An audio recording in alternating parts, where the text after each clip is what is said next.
Jai Gurudev.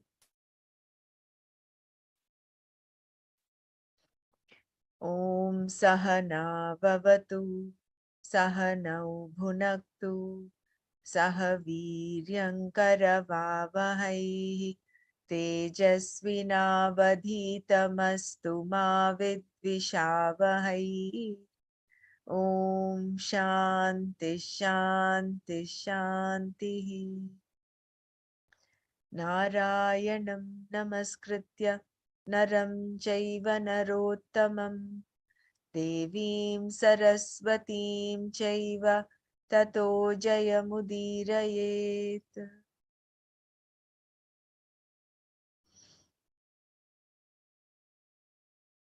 Today's session was so profound. So much of the wealth of knowledge.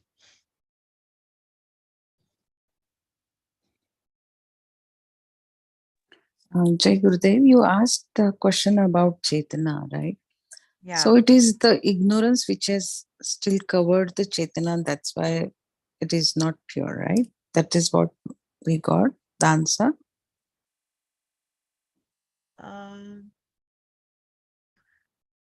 That I'm not sure. I don't think I've got that. But then he said the understand this cognition, the Chetana, as the prana, which is without which the mind and the sense organs do not function. And Atma is also Panchakoshatita. Atma is beyond the pranas as well. Pranamaya kosha, manomaya kosha, and all that, right? So it is something, it is only a subtler aspect. It is not awareness, it is not pure consciousness, but it is something which is more subtle than the mind, that enables the mind to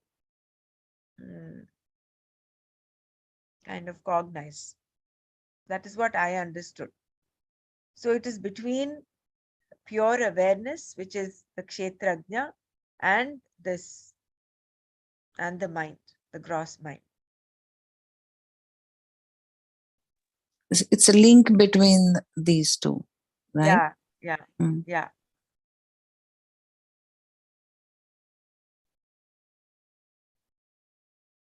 Because till now, even I was thinking prana is same as atma, but no, prana is not same as atma. Prana is only an aspect of the it's one of the koshas, right? Yeah, one of the koshas, exactly. So when we go back to the definition of Atma that we learned in Tattva Bodh, it is Sthula Sukshma Karana Sharirat Yatiriktaha Panchakoshatitaha San Satyam Jnanam. No, not that. What is it? Yadasti Tat Brahma. Atma. Sachidananda Swarupaha, that is Atma. So, yes, so like Nanaji said, for now, think it is prana. So actually, maybe as we go along, he will uncover and say that Chetna is even beyond that. For now, okay, think it is that sheath. But we know that there are panchakoshas, right? It's beyond that. But so you mean to say Chetana is beyond Panchakoshas? No. No, look, Chetana is what? Something that illumines, right? You will realize finally, maybe I think we should leave for Nanaji to say, but Chetana is also, eventually it will be revealed that it is pure consciousness because of which all these are getting illumined. Your mind is functioning, all activities are happening because of that only. But for easier understanding for now, yeah, prana probably is the right level for us to understand now. But then I'm sure at some point it will go beyond that. Right. I think here, since Bhagwan is giving all that are included in the kshetra, and is included also cognition. Chetana is part of the kshetra. for us to understand. I think we should not mix this up with the um, Satchit Ananda or the attributes of Brahman. Mm. Right. Correct? So there Right. is a little subtle, like for instance, Mahabhutas, the subtle aspects of space, fire, air, water is not visible. We do not see the Sattvikamsha, we don't see of the Mahabhutas. What we see as space, what we perceive as space and fire, water, and all that is only after the Panchikarana, that is the Tamasamsha. From the tamasic aspect of the Mahabhutas is what we see the manifest Jagat and the manifest Pancha Mahabhutas. So the apanchikrita Mahabhutas we don't perceive. So similarly, I think this Chetana is that aspect of um, the maybe the pranas that we not able to perceive. It's just like subtler. It's Mm, so I think leave it at that. to we I don't think we can equate Chetana to pranas. Because of prana, yes, Chetana is there, but Chetana is through which you cognize things, right?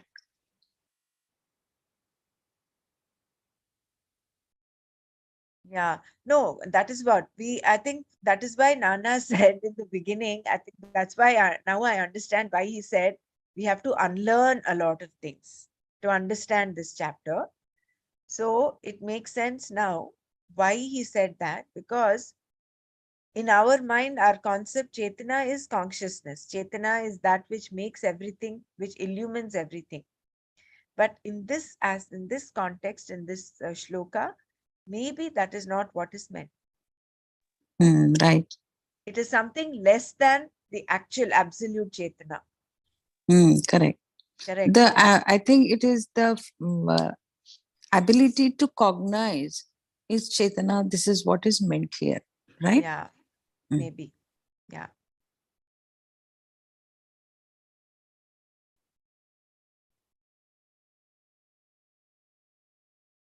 So again, reiterating the three, what are those three?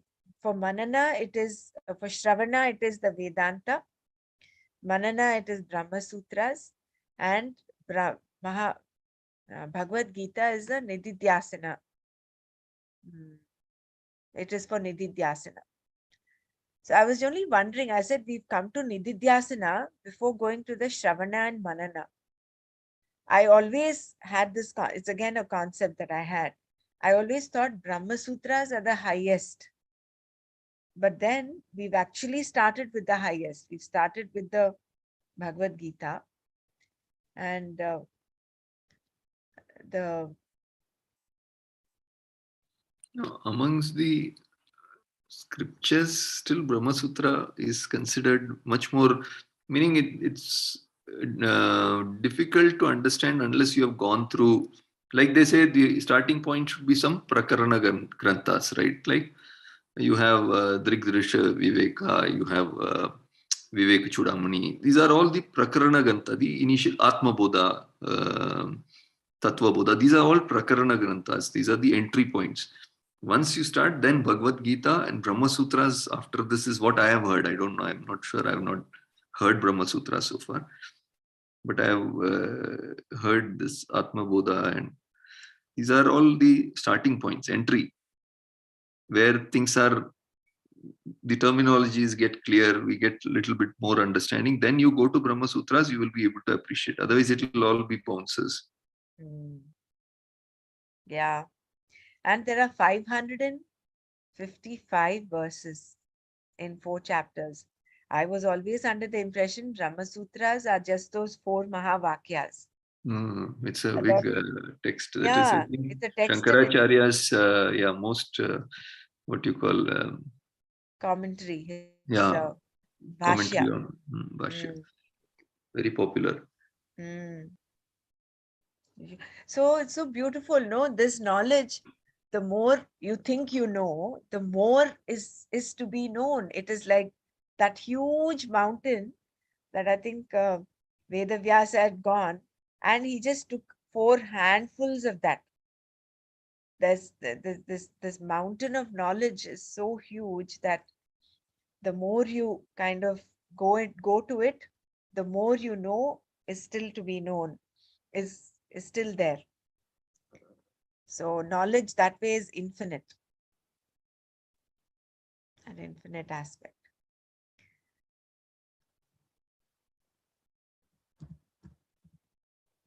Anyone else wants to share about the three shlokas that we did? Three, four shlokas. But it was very nice how Nana summarized all the questions that Arjuna had asked so far, starting from chapter 2, chapter 3.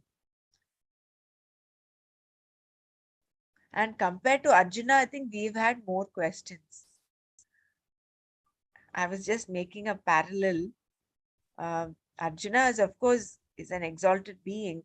So he had only those few questions. But we in our Manana and all that, we've had so many other questions.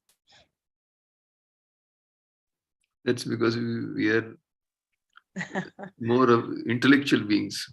Yeah. So this concept of prana as life force energy and chetana as consciousness, can we still hold on to it for some more time? No, I think we should drop it now, Suma. At least for this chapter, no? See, otherwise we are stuck in our own concept. Like Hmm. for Okay. this understanding of kshetra, so even that cognition, that chet is included in this.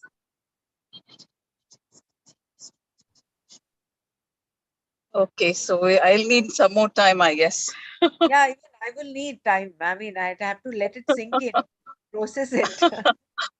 Because No, but just now I again, was just again, settling with this.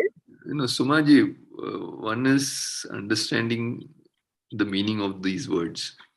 Mm. Those are maybe, yes, important to some extent, but those are all subject to interpretations. Different people call these things different. Chetna may be called, interpreted differently by different scholars.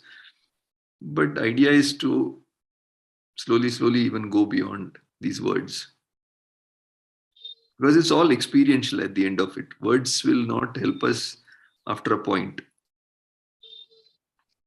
So This is Correct. what. And I because think I completely agree. And I think we should not get so much into, logically trying to understand, Mhm. reason. This is No, beyond logic. beyond logic. Exactly. So I think for now, just innocently, like how Gurudev says when you read the, um, what is that? Our Yoga Vashishta. There's so many things that are so, unreasonable, so to say. You can't really logically understand all that you read in Yoga Vashishta. But he keeps saying, just read it innocently. So I think for now, for some of these things, we should just let them be and not just go too into kind of trying to piece it out and say, oh, am I able to understand it? No, just that little awareness of that is fine.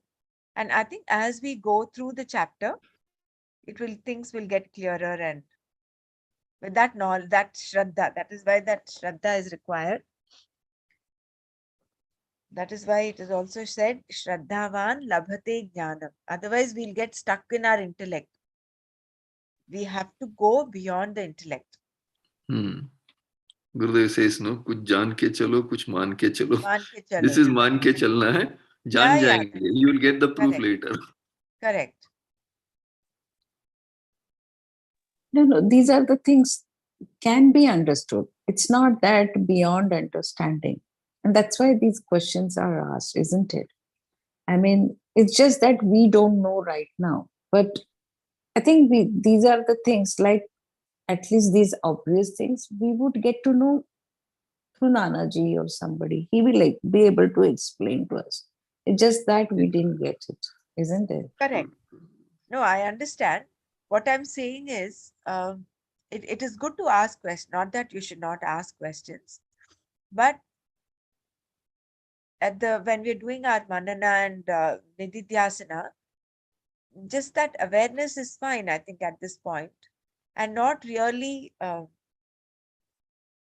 how should I say, try and understand it logically, analyze it, all that. So much of analysis may be not required at this stage. That's all I'm saying. Yeah, So right. this the what he started off as saying idam shariram kaunteya in verse 1. When he goes to verse number 5 or 6, he talks of, he includes everything. He includes um, what is that? Yeah, he says, I will talk to you all this in brief. Rishibir Bahudad Jangam. Stavaram Jangamam Vyaptam. But he says all this has been talked of by the rishis, by in many ways, from the by the Vedas.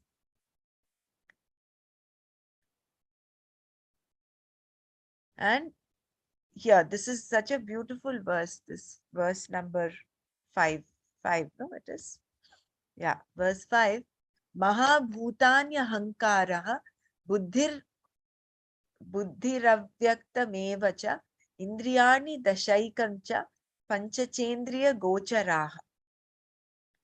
Till now I was like only, uh, we have learned only up until the Indriyas. We've only restricting ourselves to the Panchagnana Indriyas, Karma Indriyas, and all that. Here he has included also the Indriya Gocharas, all the sense objects. And Icha Dvesha Sukham Dukkham Sangat Chetana Dhritihi Etat Kshetram Samasena Savikara Mudahritam. So he's included also Icha, Dvesha, Raga, Dvesha, Sukham, Dukkham, Sangataha, which is the physical body, Chetana, cognition, Dhriti, fortitude, Etat Kshetram, this is the Kshetra, with all its modifications. So the 5 subtle elements, the Hiranya Garbha, which is the Mahat Ahankara, the Mahat Tattva or the Samashti Buddhi, the unmanifest cause, Maya, and indeed the 10 sense organs and 1 mind, and the 5 sense objects, desire, aversion, pleasure, pain, physical body, cognition, fortitude. All this is Kshetra, which is stated briefly along with its modification. Yeah.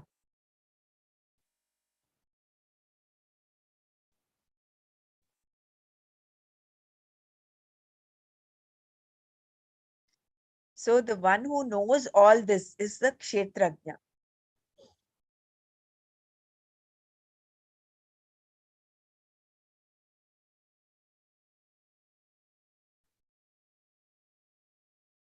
Anyone else wants to add, or should we move to?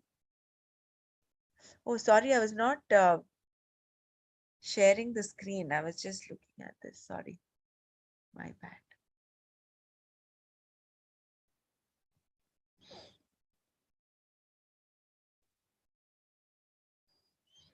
So anyone wants to add any more for chapter 13, or should we move to chapter 12?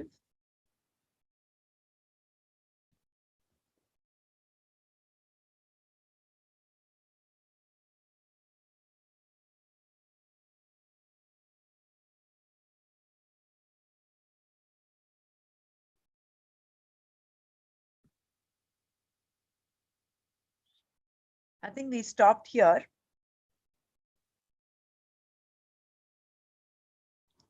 So here, the previous thing was from the standpoint of those Nirguna Brahma who have to reach Bhagavan, the Karma Yogis who are doing Upasana on Saguna Brahma are Yuktatmas. The characteristics described in this verse are not acquired without a lot of Karma Yoga. If one has them, one is almost a Jnani.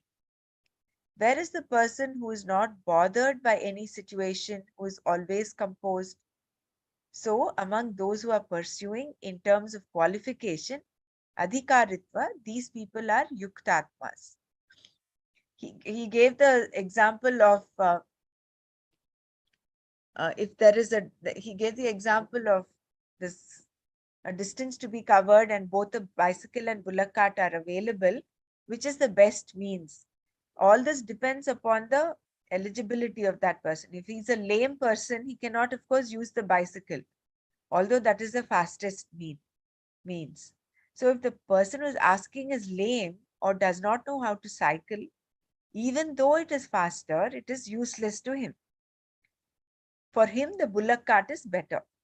Then too, it depends on the conditions.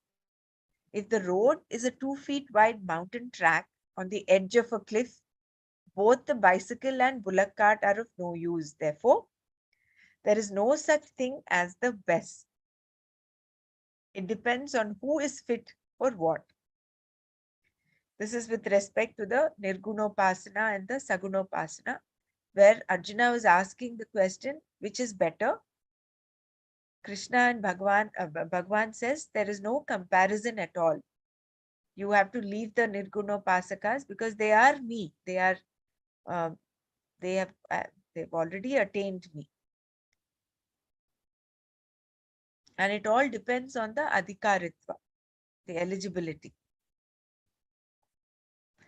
क्लेशोऽधिकतरस्तेषाम् अव्यक्तासक्तचेतसाम् अव्यक्ता हि गतिर्दुःखम् देहवद्भिरवाप्यते.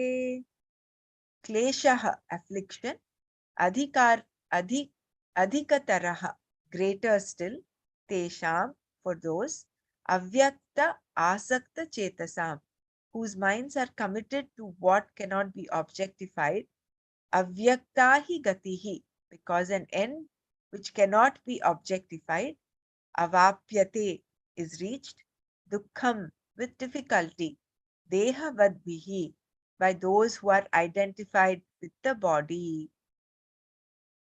The affliction is greater still for those whose minds are committed to what cannot be objectified, because an end which cannot be objectified is reached with difficulty by those who are identified with the body.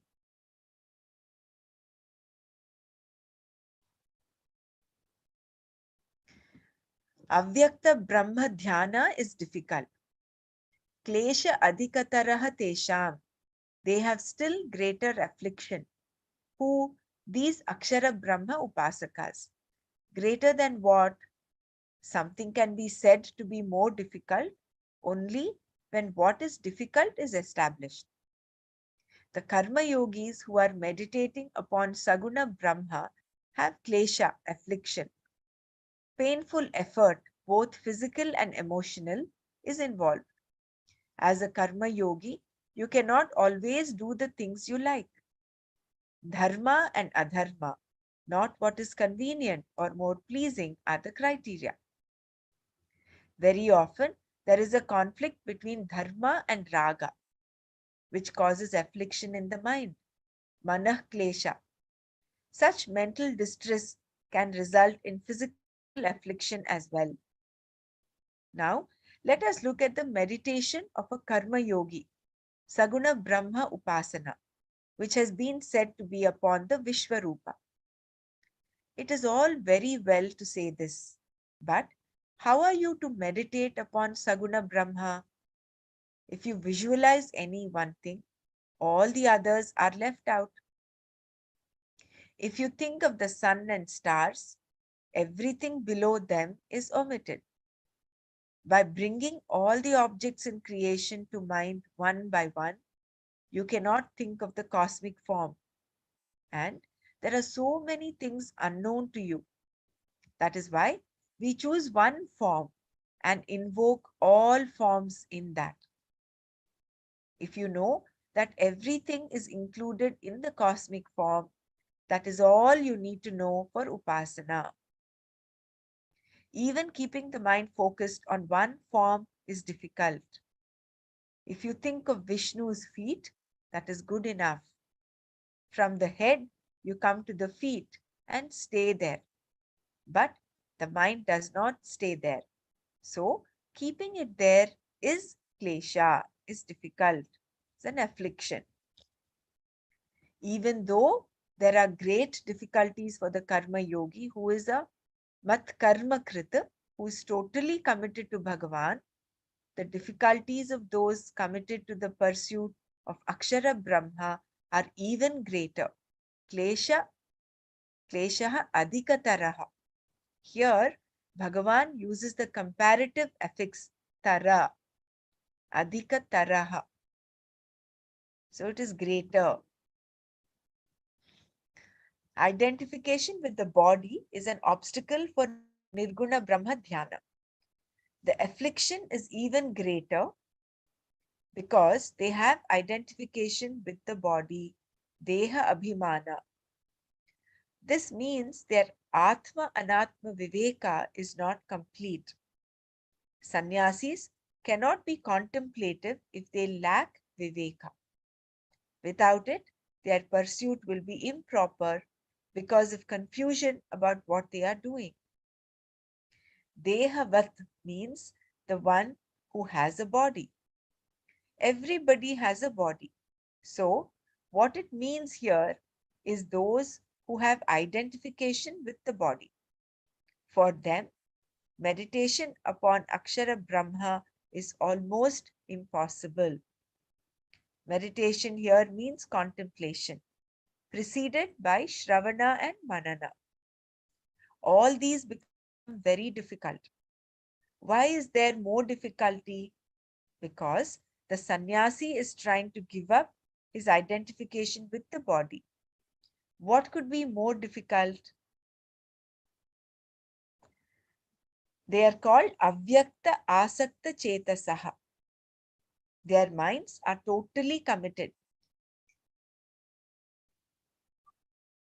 Asamanat asamantat saktam, to the pursuit of avyakta, that which is not available for objectification.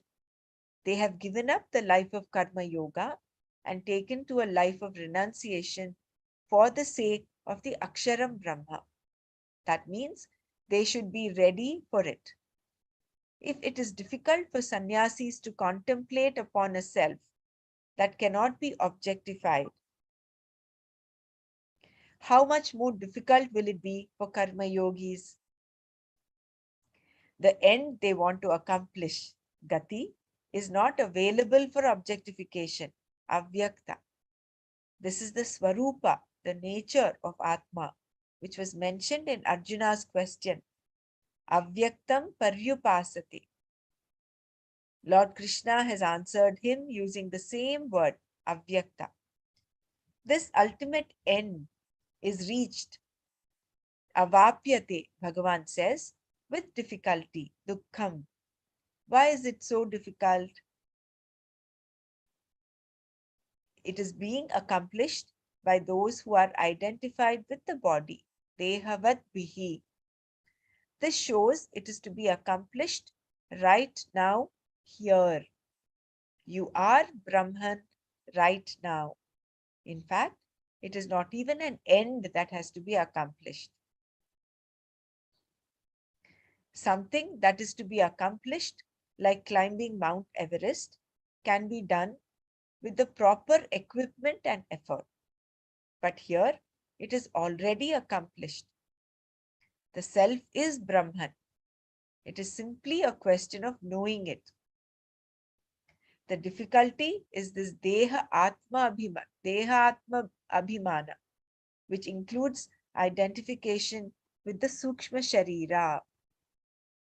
When there is this identification with the body, there is the notion, I am mortal, and consequently, the fear of death, the greatest of all fears. Whatever fears a person may have, they all pale in the face of death. Even an avowed miser will spend everything he has just to save his life. This fear of death can be reduced by a life of karma yoga. But it can only go completely when he knows for certain that he is not the body, when he has no dehabhimana. the second the chapter 2 shloka that Bhagwan starts with, Ashocha Nanvashochastvam Prajnavadamscha Bhashase. No? So that the moment you drop this identification with the body, that fear of death also drops. But as long as that is there, it is very difficult to do nirguna upasana, to do upasana on the avyakta. And this is so nice. The fear of death can be reduced by a life of karma yoga.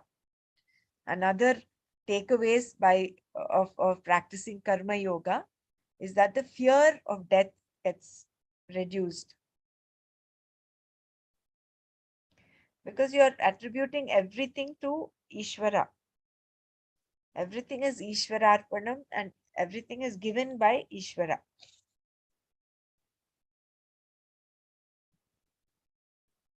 Even if he has come to understand this from the Shastra, there seems to be a parallel line of thinking which has nothing to do with knowledge.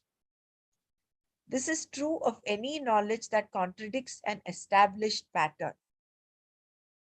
Suppose you know that there is no value in getting angry. Does that ensure that you will never get angry again? In spite of knowing, anger comes. Who wants depression, sorrow, or any other mental pain? Even with reference to simple knowledge of dharma and adharma, there are two parallel lines. Certain patterns of thinking just overwhelm your knowledge. When you have a certain awareness of what is proper and improper, why can you not maintain that? Those patterns of thinking do not consult your wisdom. They seem to belong to another reality. This is jnana with obstructions. Sapratibandhaka jnana. So profound this is, no? We know we have to, I'm talking for myself, we know I know I have to be on time, but still there is, that something that pratibandhaka has come up, and um, if I'm going late to work. So that is a the knowledge that you have to be on time is one, but what actually happens is different. Sapratibandhaka jnana. Jnana with obstructions.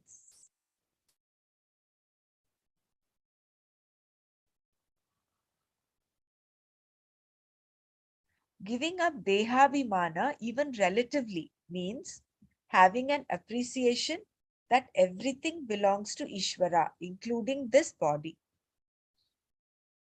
The individual, Vyashti, is included in the total, Samishti. Consciously relinquishing the sense of ownership, Mamatva, is the attitude of a karma yogi. Because of this, the Dehatma Buddhi is reduced. From there, knowledge can be gained. If a person has no insight into the Swarupa of himself, so that his Dehatma Buddhi is complete, trying to meditate upon Aksharam Brahma is not going to help. Since it is a thing to be known, if he is not able to see at the time of teaching, how is he going to meditate? To know that you are Brahman, you must be able to relax, suspending all notions about yourself, and just expose yourself to the teaching. Only then can you say, I am Brahman. Otherwise, the question will remain, how can I be Brahman? Therefore, with difficulty alone, this can be accomplished by one who has identification with the body, dehavad bihi. What does he mean with difficulty? In fact, as long as there is identification with the body, it cannot be accomplished. Only when dehabhimana is completely given up does one discover identity with Brahman. It is not even something that you can give up. It is a fact that has to be known. When he says it is difficult, he means that you have to mature. That takes time. It cannot be done by will alone. Suppose a banana has to ripen. You cannot force it to do so. Given time, it will ripen by itself. You need not do anything. Similarly, the maturity required to gain this knowledge requires time and conscious living. Going through experiences with an attitude of karma yoga, the Dehabhimana lessens, but it takes its own time. From this, it is very clear why he called those karma yogis Yoga Vittamaha, the most exalted. Their elevation is not in their superiority, but in the propriety of their pursuit. It is not easy for people who are unprepared to contemplate all the time. In fact, it is not possible. Krishna is restating here what he said in the 5th chapter. Renunciation of action is difficult to accomplish, Arjuna, without karma yoga. Whereas one who is capable of reasoning, who is committed to a life of karma yoga, gains Brahman quickly.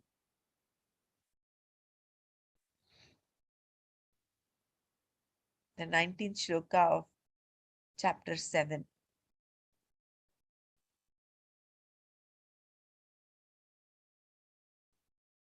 Among all those doing karma, the karma yogis who meditate upon Saguna Brahma are Yuktatmas, the most exalted. The Akshara Brahma Upasakas are to be left out of this comparison. They are jnanis who are not different from Bhagavan. Jnani tu atmaiva me matam. They have reached the end the karma yogis are striving for. So, they are not eligible for this comparison. Only similars can be compared. It is legitimate to compare various ends, but not the end with the means.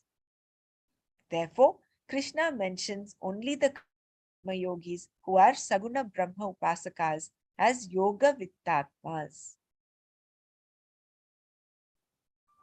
Dehabhimana, identifying oneself, Atma, as the body is definitely not easy to give up. This superimposition of the body, which is Anatma, upon Atma, is due to a failure to recognize the nature of Atma. Therefore, the clear recognition of the Swarupa of Atma, Pratyagatma Siddhi, is very important in understanding the teaching. Unless the meaning of the word Tvam, you, in the sentence Tat Tvam Asi, that you are, is properly recognized, it is not possible to understand the meaning of the sentence. That here is the cause of the creation, which is equated in the sentence to you. If you know the essential nature of I, the equation will become evident. If not, the equation will not mean anything. When I say, you are the Lord, the cause of creation, if the you is not properly recognized, the equation will be contradictory to your understanding of yourself based upon your experience. Because of Dehabhimana, you consider yourself mortal, happy and unhappy, isolated, and a product, not the author of everything.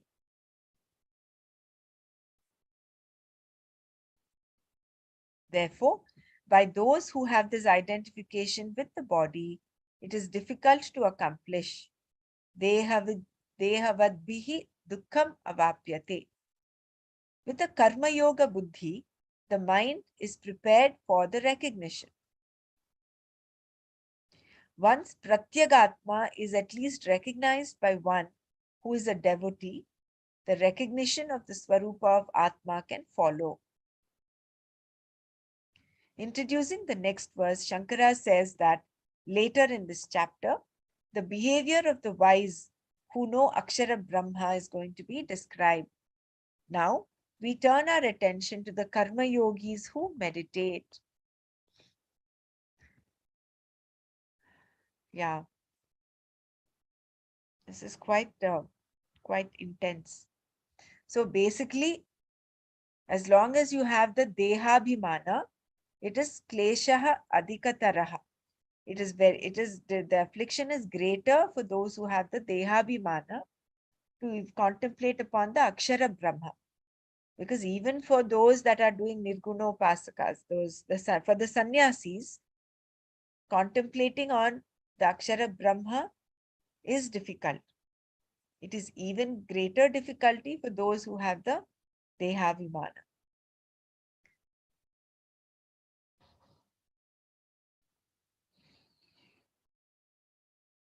And I particularly like this thing on parallel thinking, because there is dharma, there is adharma, but there is something compelling you to do whatever you're doing, which may be out of the, not in tune to dharma. So that, I guess, is all the power of our vasanas, of our, uh, the bundle of ragas and dveshas.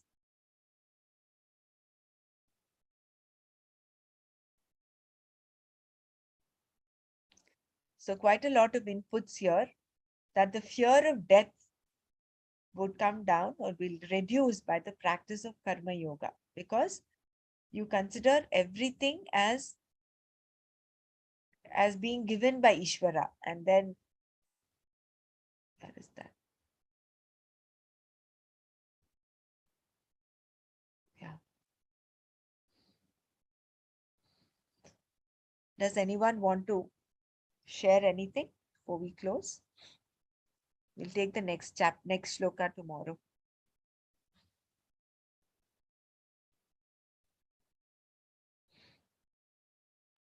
Hari Om, it's just feeling of wow, very beautiful, very profound.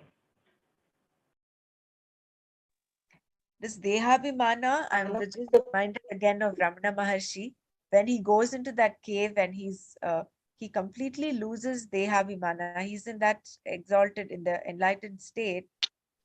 Apparently, there were his body had started was eaten up by insects and all these things. And by chance, the someone who happened to काय नशीब आहे आपलं म्हणजे जोशी राहकर अगदी हे वाव.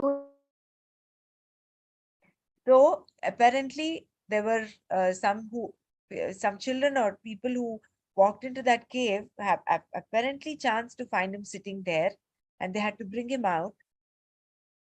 And then he became whatever he was, and he started. He came out of that state. But when you're in that state, there is total non-identification with the body.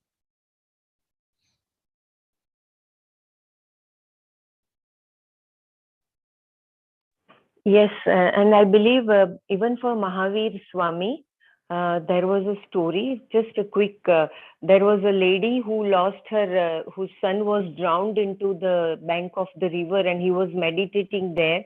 And she came and asked in hurry that, have you seen my son? And he did not reply because he was in deep meditation. So she just pushed a big rod through his, that you are deaf or what? But he was not realized. The blood came out, but till that state also he did not come out. And then the other people said that you don't know, he is a sage, he will not listen.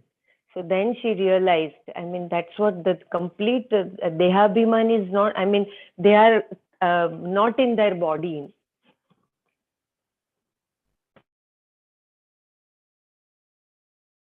Compared to that, one little headache we get, we think it's the end of the world. There's so much of Dehabhimana is there. True, very true. No, not just the physical body. Just ordinary food. Huh? One toothache is there and we are gone. Yeah, Toothache. correct. Teeth. Toothache, headache, anything, any pain, we totally get so identified with the body.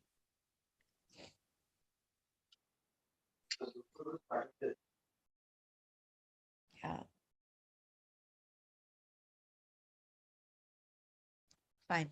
So we'll stop here today and we'll take it up And tomorrow. one question I had, Yes, but when the story was said about the sage and he not feeling the hurt of the rod and mentioning there Abhiman,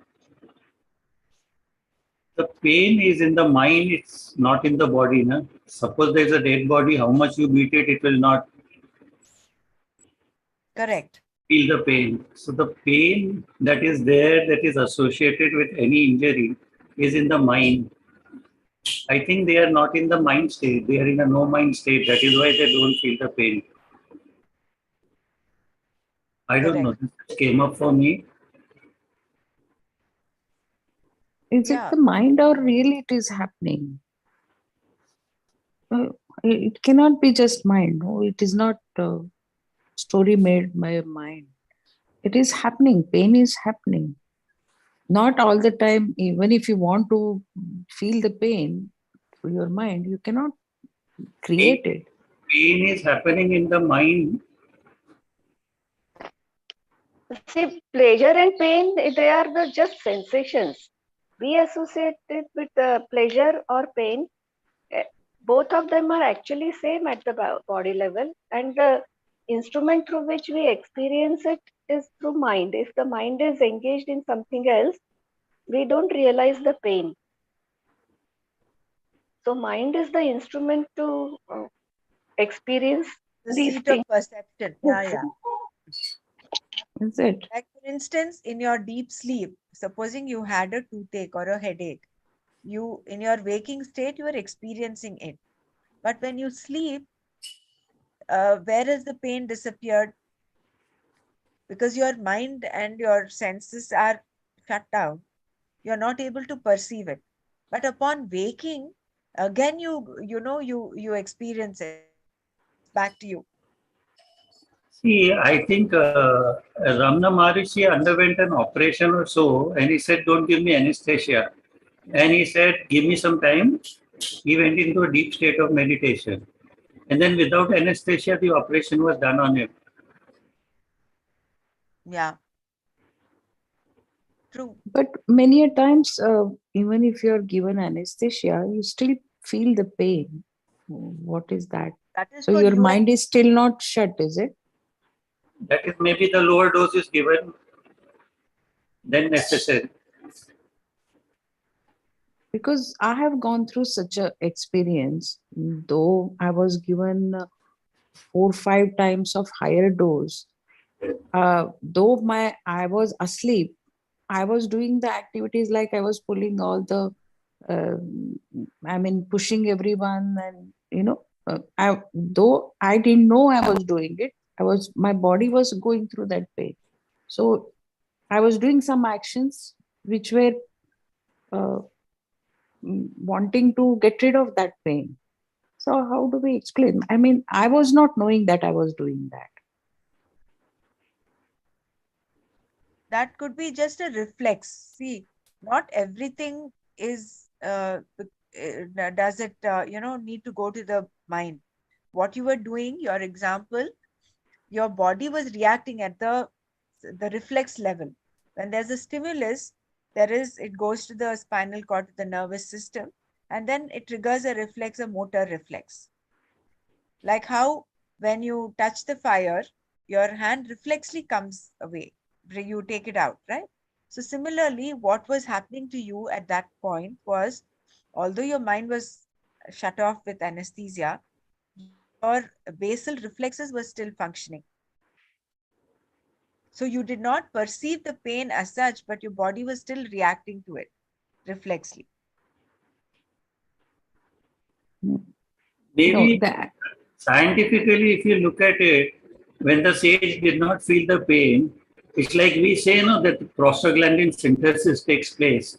and that PG1, PG2 conversion takes place, and that is why you feel the pain. And then the medication that are given, anti-inflammatories or whatever, is to stop that conversion. So maybe these chemicals are not released in a deep state of meditation, and that is why the pain is not felt in the body.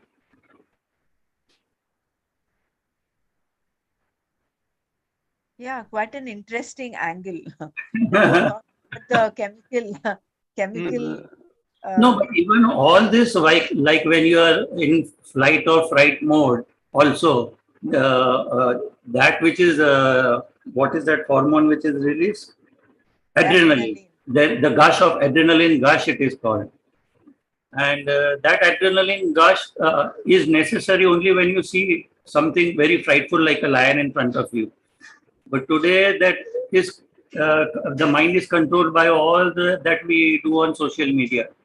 So it causes a lot of damage in the body. I was just trying to correlate the two and all these chemical secretions taking place and why we feel what we feel. And how all our meditation and sadhana practices bring all these hormonal changes back to normal or a balance, whatever. But the yes, sorry. go ahead. No, I was thinking Deha Bhimanam may have two things. One is, yes, identification with the body, pain, all those things that everyone was mentioning. But second thing also is how much of attention we are giving to the body in beautifying it or in keeping it in, okay, being healthy is required, but more than that, like one gray hair might throw us off balance. Those things are the initial step to come out of that body identification or giving importance to the body only to the level that it's required to take care of it as a instrument, because that's required for us to go to whatever our endeavor is. If it's moksha also, we require the body. But going beyond that and giving too much importance to body is also one aspect of Deha Bhimana. The other one is, yes, maybe disidentifying with body and being in that state where anything happens, you don't feel. That might be a very higher state to achieve. But much before that is how much time do we give in just beautifying this body, beautifying, or what you call, I don't know what's the right word, but giving importance to the body more than what is required. This is what I feel. I don't know. Even in the same thing with the mind also, how much of importance do we give to getting rid of desires, cravings, aversions? Correct. All, yeah, that's the mind, just like the body, talked about beautification or purity of the body by bath. But like the same thing with the mind, like how much of focus are we really giving to getting rid of cravings, aversions, desires? That purity has to. I think today we covered that to a certain extent in the 13th chapter. A lot of things were coming up for me at that time. I don't know, like the Karam Khan part of it in the Gita, where it talks about having a homa and or getting something like a child. If a king is not getting a child, he does a homa and he gets a child that is promised after the prayer or something like that. But in case where people say, okay, for your child to get an entry into, say, IIT, then the thought process that I am getting is, has he studied well for his exams? Is he intelligent enough to get into IIT? Or by saying the prayers and the boon is going to be given to you by the Homa. So are you taking up somebody else's seat who would be more intelligent than him? I don't know. This kind of thought process is starting for me. And I find it a little confusing. I don't mind saying prayers, say if somebody is unwell and you're saying a prayer for him. It is not affecting anybody else who's well or unwell. But saying prayers for somebody to get a higher seat in education may be depriving somebody else of a seat who may be more deserving. I just happened to listen to yesterday Guruji's talk, and the same question was asked. Like, if you're going to get through all the prayers and all, what about the karma part? Like you ask and you get, if through the prayers, then Guruji said, no, it's not like that. Uh, you have to be eligible for that. Then only things will work on that.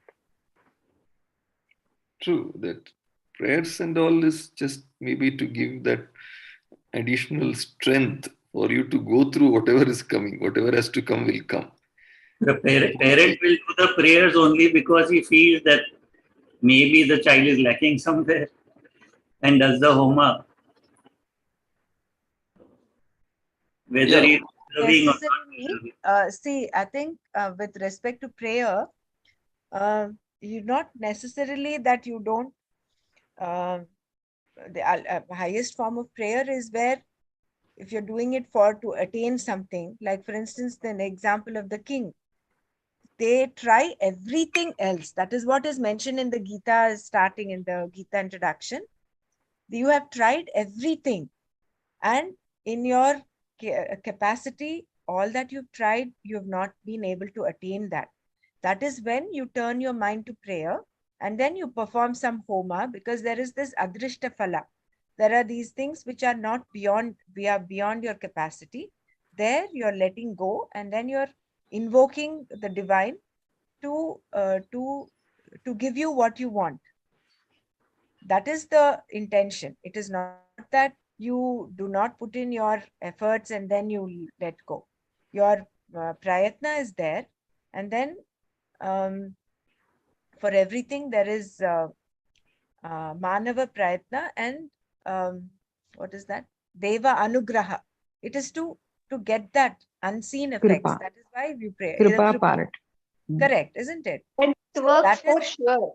It works, that Brahma. that is the highest form of prayer. I mean, everybody else who's doing homa, just because they want a seat in IIT, maybe so. I mean, maybe right, but not that just because they've done the homa, they will get the seat. If they are destined to get, yeah, they will get. That way, your question of whether they're depriving others of their seat, it's I'm all very thinking from intricate. their point, thought process, from the point of view of their own thought process. Like we talk about Vasudhaiva Kutumbakam and all that, then all the children are yours. Like, and then if you find your child a little wanting and you do the homa, is this kind of thought just came up for me. Like, Huh. That's yeah, why the best prayer, they say, is Ka samasta the sukhino best bhavantu. for whatever is the best for me should happen to me. That's what Guruji says. No? That is the best prayer to have. And the best prayer is Loka Samasta Sukhino Bhavantu, wherein you include even yourself, your people, everybody is included. So yeah. it's There's not, also sorry. There's yeah, also a quote which says, "If you pray for others, you don't need to pray for yourself." exactly, because you are included in that. That becomes a selfless prayer where you're including everyone in that. So maybe that is the whole thing. From selfishness to selflessness, there has to be a shift. Hmm. See, that is where Percy ji, the aspect of karma yoga comes in. No, if it's a karma yogi who's praying, supposing he's got his son who's studying for the IIT, he prays, and then he says, whatever happens, he's praying with that, noble idea that his son should get a seat. Whatever is the result, he will accept it as Ishvara Prasada, isn't it? So I don't know. That's what I think. You are thinking from your standpoint. Hmm?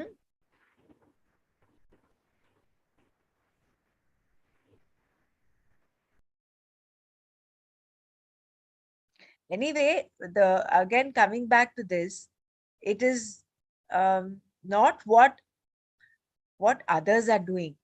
It is what you have to do. what has to be done has to be done. Correct? Sure, I think Nana had retracked us when at some point some of us had this thing, what about the others, what about them? He says forget about them, you are here for your it is your journey.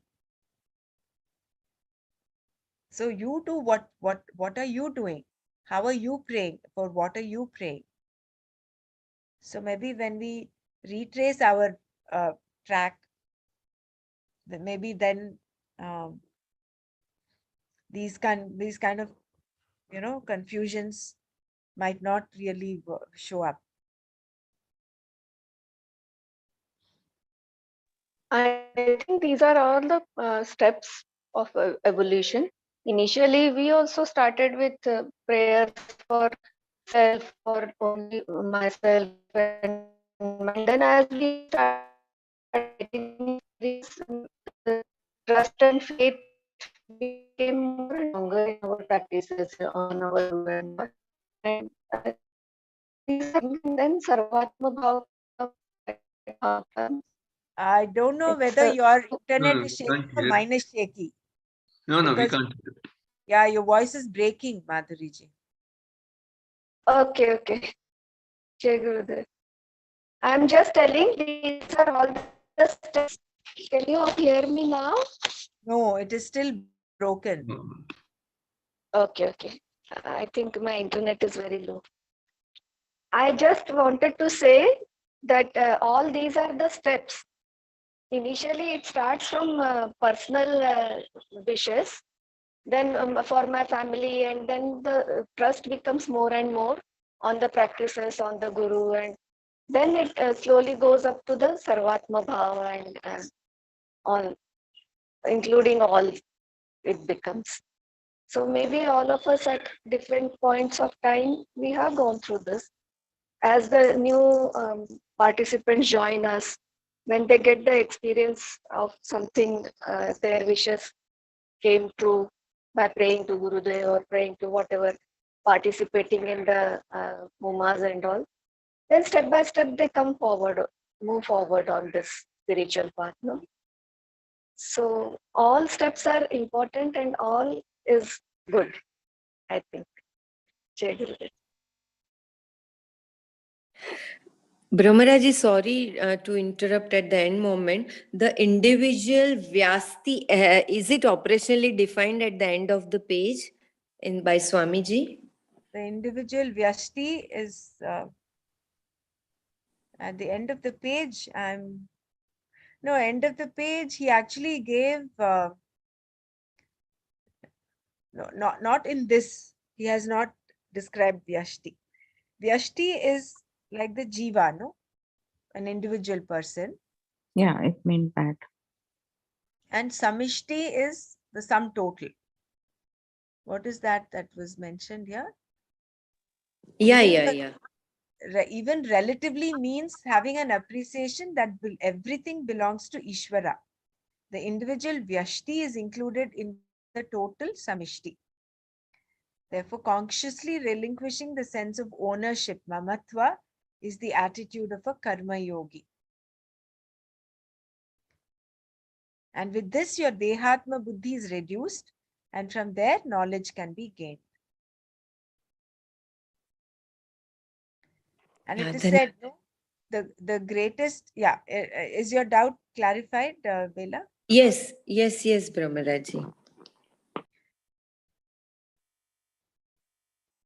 So, a takeaway for me is the sapratibandhaka jnana. This is the other form, because parallelly, we are listening to all of this. At one point, we understand all this is there, but there is also that parallel thinking that's going on that uh, propels you to think in a particular way, act in a particular way. We know we should not get angry, but we still get angry. No, we know we have to use viveka. So that knowledge is still not like grounded. So it's not established. So the whole purpose of karma yoga is to establish that as firm knowledge, and that is our preparation. Just listening to it is one aspect which is important, but that manana, that nididhyasana, that churning and that assimilation, so that all these pratibandhakas are removed, then it becomes jnana, then becomes vijnana. Then it comes to your. So all our practices are to remove that pratibandhakas. Antakarna Shuddhi. Yeah, antakarna shuddhi, and constantly we should keep this in the back of our mind. That, yeah, very nice. So shall we stop here? Loka samasta sukhino bhavantu. Om shanti shanti shanti. Sarvam Shri Krishnarpanamastu. Jai Gurudev. Jai Then Gurudev. Jai Thank Gurudev. you. Jai Gurudev.